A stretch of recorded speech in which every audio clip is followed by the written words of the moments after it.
உரத்த சத்தத்தோட சொல்லும் ஆசீர்வாதம். ஒருவன் அதிகாலையிலே எழுந்து உரத்த சத்தத்தோட தன் சிநேகிதனுக்கு சொல்லும் ஆசீர்வாதம் சாபமாக எண்ணப்படும். ஒவ்வொருவருக்கும் உரிய கனத்தையும் மரியாதையையும் நாம் செலுத்த வேண்டும்.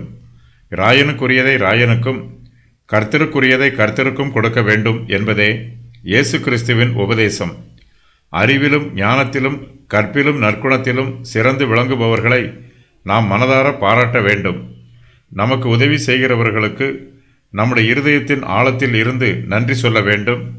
நன்றி சொல்வதிலும் ஒரு ஒழுங்கும் கிரமமும் உள்ளது.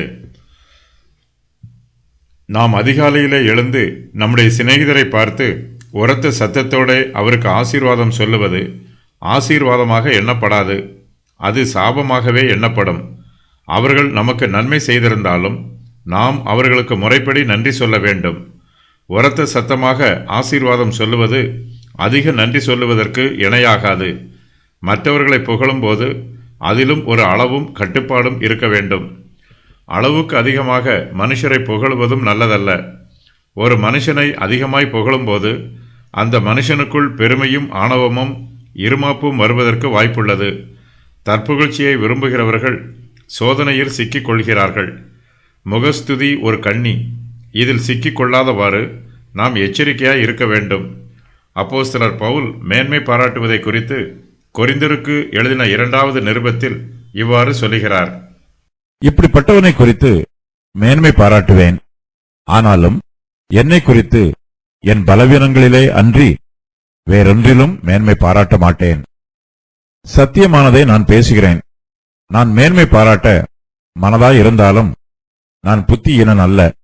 ஆனாலும் ஒருவனும் என்னிடத்தில் காண்கிறதற்கும் என்னாலே கேட்கிறதற்கும் மேலாக என்னை எண்ணாதபடிக்கு அப்படி செய்யாதிருப்பேன். அன்றியும் எனக்கு வெளிப்படுத்தப்பட்டவைகளுக்குரிய மேன்மை நிமித்தம் நான் என்னை உயர்த்தாதபடிக்கு என் மாம்சத்திலே ஒரு முள் கொடுக்கப்பட்டிருக்கிறது. என்னை நான் உயர்த்தாதபடிக்கு அது என்னை குட்டும் சாத்தானுடைய தூதனாய் இருக்கிறது. அது என்னை விட்டு நீங்கும்படிக்கு நான் 3 தரம் கர்த்தரிடத்தில் வேண்டிக் கொண்டேன்.